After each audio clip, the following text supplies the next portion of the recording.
The PIXHAM FLAGMAN is an enigma. He's a mystery. He's known through the internet, the medium of the internet. I actually do try and keep a sense of anonymity. Obviously everyone knows where I live, but he's not ever recognised.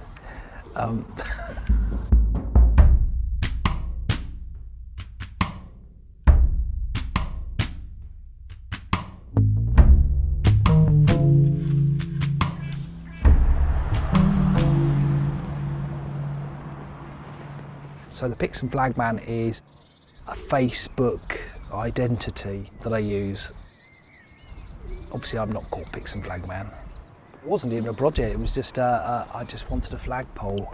Driving back from the local town with my wife and my mother-in-law in the car, it was just a whim, and we just joked about what I would do if I had a flagpole. But now I just every single day, for almost 3 years, I fly a different flag, and take a picture of it and post it on Facebook with a suitable comment. And I usually find out what's going on by looking at Wikipedia or the internet. It might be a sunny day, it might be certain people's birthday. There's various reasons why I might choose to fly flags. Sometimes I don't fly a flag because I'm on holiday, and I go around looking for flags. I have actually resorted, even because I was really desperate, to taking a picture of my cup which has flags on it, just because it's flag themed.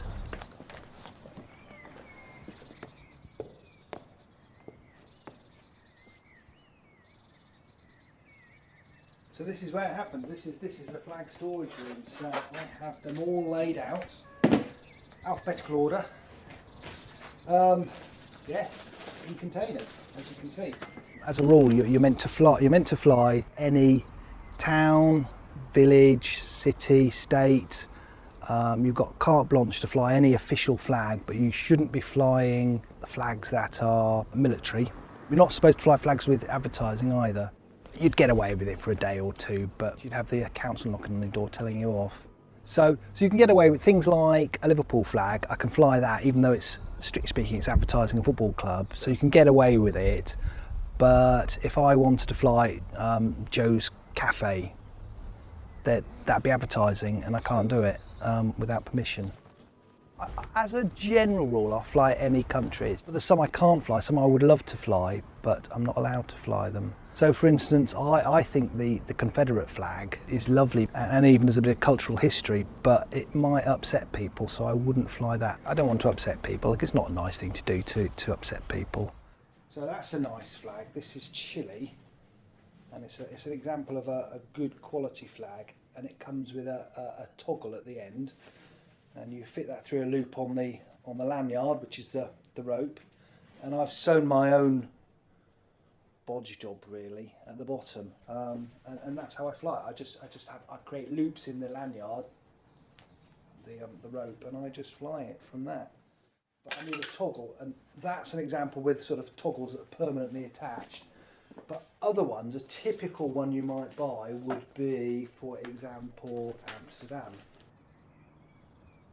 So there's no way of attaching it as of itself to the rope. So you need to create something like that. A bit of nylon cord sewn together with a toggle thread through. Thread it through there, loop it back on itself, and you're ready to go. You can attach that to the flagpole. I keep my toggly bits in here. There's a selection of toggles all waiting to be cut down and prepared when I get round to it. I get loads of comments when I'm out in the front garden. People will pull up their car or and say something favourable, or they'll be walking by and ask what the flag is. Cyclists will stop and turn around and come back and make a quick query. What's the flag? You know, why are you flying it? And then off they go on their way. Yeah, lots of very, very favourable comments. I get these odd requests. A lady who's homeschooling her children down the road, she used to walk down the road with her 2 children, and they'd look at the flag, whatever the flag was today, go home, and as part of the homeschooling, look up about that country. Again, I got a message out of the blue, and it was another lady. Her sister had died of cancer, very early age, in her mid-30s, and had done volunteer work in the Philippines and Nepal. And did I have those flags? And I did have one of them. And could I fly it at half-mast as the funeral cortege went by? Which I did. Never met her. I just had a few messages with her, and it was quite a moving request, really. My wife's auntie, I suppose, went out to Australia, and she was talking to an Aborigine who gave her a flag, and I fly that on Aborigine Day.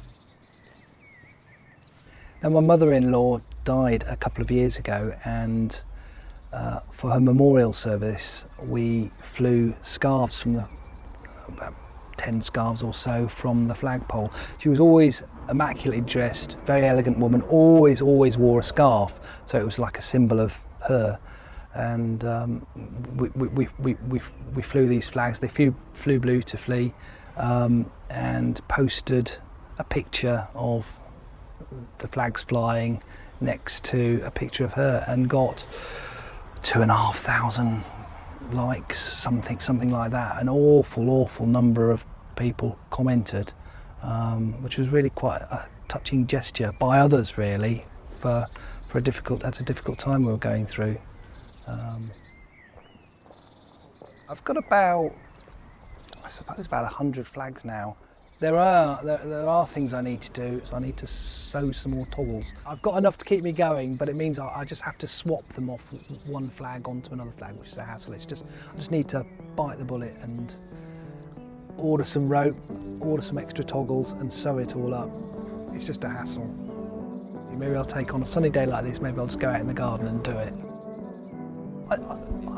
I don't think it affects people. I think it's in the sense that it doesn't change anything, but I think it's a nice bit of colour in the local environment.